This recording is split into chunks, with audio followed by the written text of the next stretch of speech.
नमस्कार बंधुरा आमी कृष्णा किचन किचेने आपनादेर आरो एकटा स्वागत। आज आमी आपनादेर जोन्नो निये चले एसेछि मोमोर चाटनी। भिडियोटी भालो लागले अवश्यई लाइक करे देबेन एबं आमार चैनलटी सबस्क्राइब करते भुलबेन ना। मोमो चाटनी बानानोर जोन्नो प्रथमे आमी निये नियेछि 6टा शुकनो लंका।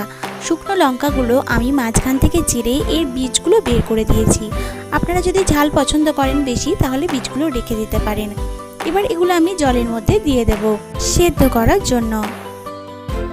एबार आमी निये नेब 3টে টমেটো। টমেটোগুলো আমি এইভাবে টুকরো করে রেখেছি। এইভাবে টুকরো করে রাখলে টমেটোটা খুব তাড়াতাড়ি সেদ্ধ হয়ে যাবে। এবার আমি টমেটোটা জলের মধ্যে দিয়ে দেব সেদ্ধ হওয়ার জন্য। আপনারা চাইলে এই সময় অল্প একটু নুন দিয়ে দিতে পারেন, টমেটোটা খুব ভালো সেদ্ধ হয়ে যাবে তাড়াতাড়ি। এবার আমি ঢাকনা দিয়ে দেব সেদ্ধ হওয়ার জন্য। 5 থেকে 10 মিনিট ভালো মতো ফোটালেই টমেটোটা খুব সুন্দর সেদ্ধ হয়ে যাবে। দেখুন কি সুন্দর সেদ্ধ হয়ে গেছে। এবার আমি এগুলো ব্লেন্ডারের মধ্যে দিয়ে খুব ফাইন একটা পেস্ট তৈরি করে নেব। ব্লেন্ডারে দিলে এর পেস্টটা খুবই স্মুথ হবে। এবার এর মধ্যে আমি অল্প একটু জল দিয়ে দিচ্ছি, এর ফলে ব্লেন্ড করতে খুবই সুবিধা হবে।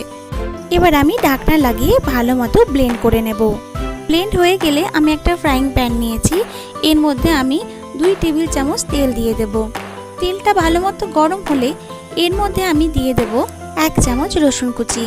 আপনারা চাইলে রসুনটা গ্রেট করে বা বেটেও ব্যবহার করতে পারেন, এতেও টেস্টটা খুবই ভালো আসবে।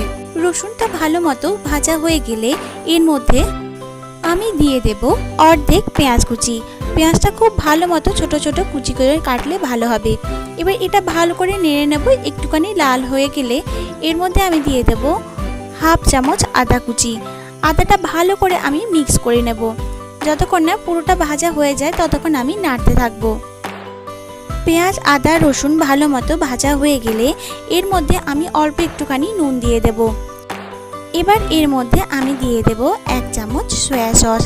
একটুখানি নুনটা বুঝে দেবেন, কারণ সয়া সসে নুন থাকে। এবার এটা আমি ভালো করে মিক্স করে নেব। ভালো মতো মিক্স হয়ে গেলে বানিয়ে রাখা লঙ্কা এবং টমেটোর পেস্টটাই এর মধ্যে দিয়ে দেব। এবার এটা খুব সুন্দর ভালো মতো মিক্স করতে হবে।